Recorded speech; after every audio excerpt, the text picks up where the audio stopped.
Swapanda, what happened? What did you write? Tell us the story.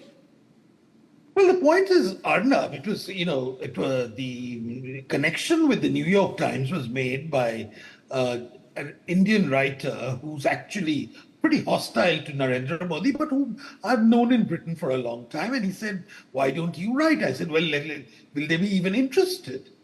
He said, well, just wait. And so I got this email around March the 5th from a person who claims to be a person who solicits opinion pieces.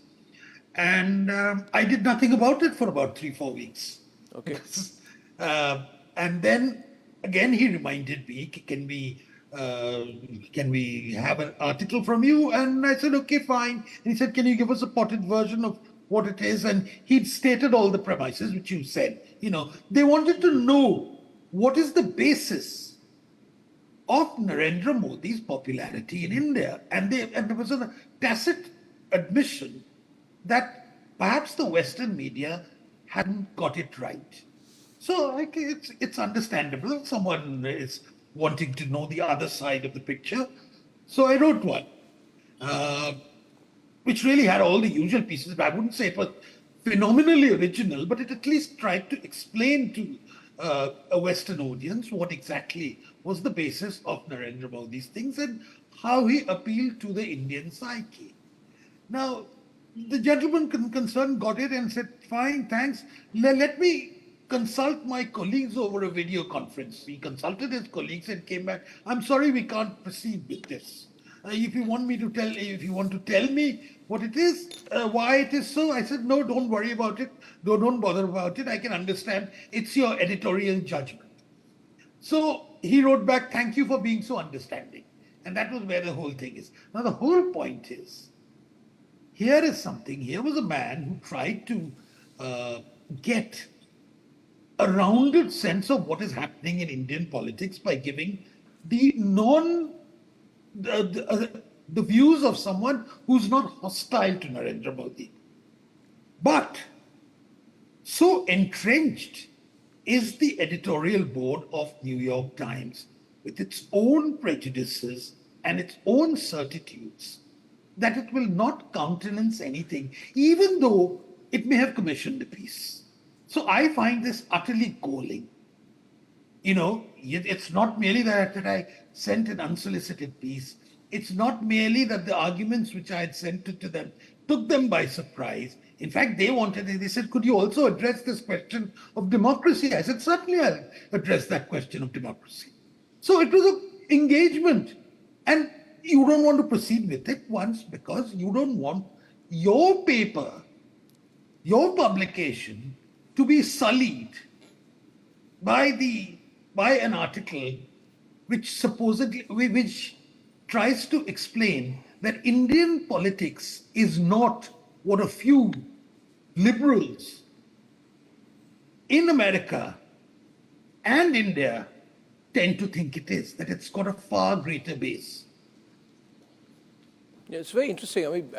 So basically, did you present a reasonable argument, you think, in your piece? Because I've always felt, Swapanda, that if anybody paints a very vicious, saber-rattling, vicious, frothing at the mouth kind of argument to defend why Narendra Modi is so popular, it may be more acceptable to these people in the Western media, it would sort of suit their own caricaturized understanding of Indian politics. But if someone were to talk about the welfare scheme, the appeal among voters, the economic measures, the reform measures against the exploitation of women, the women's reservation bill, and the centrist Hindu right position that Hindus have equal opportunities, minorities are not discriminated, that it's not true.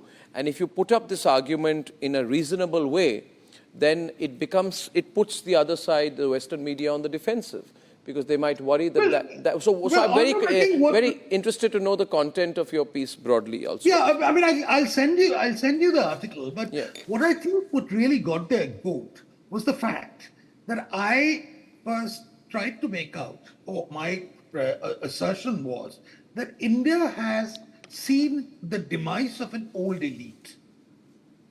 And that ancien regime, which consisted of people who were cosmopolitan, who were perhaps a bit anglicized, etc., have been replaced by a very, very new type of people who are more rooted and are perhaps more vernacular in their orientation. And it's very important to understand that.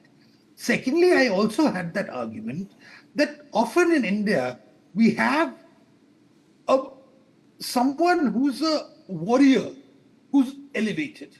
And in some respects, there are aspects of Narendra Modi which remind people that he's like Shivaji, or, I didn't use the word Shivaji because it's to an audience which may not know it, but the warrior idiom. And on top of that, what Modi has done, he's superimposed a saintly idiom. The reason why I give this sort of thing is because it's important to understand that it's not merely Modi is accepted as a leader. Over the past 10 years, gradually he's acquired a cult status. And I think it's very important for an overseas audience to actually understand that it's not based out of irrationality, that it's not based on Indians suddenly going mad in the midday sun, that it's based on a combination of various things, and performance and delivery is one of the most important things. Plus a belief that you are upholding India and you're reclaiming the inheritance of India. Now, these are sort of arguments which we within the country are quite familiar with. Unfortunately, I believe that there is a large Western audience which has chosen not to regard this in any sympathetic manner, or even in a way in any form of trying to comprehend it. And if you say that if you have a language which is not terribly rabid, it defies a caricature, that could well be it, but that is a matter of conjecture.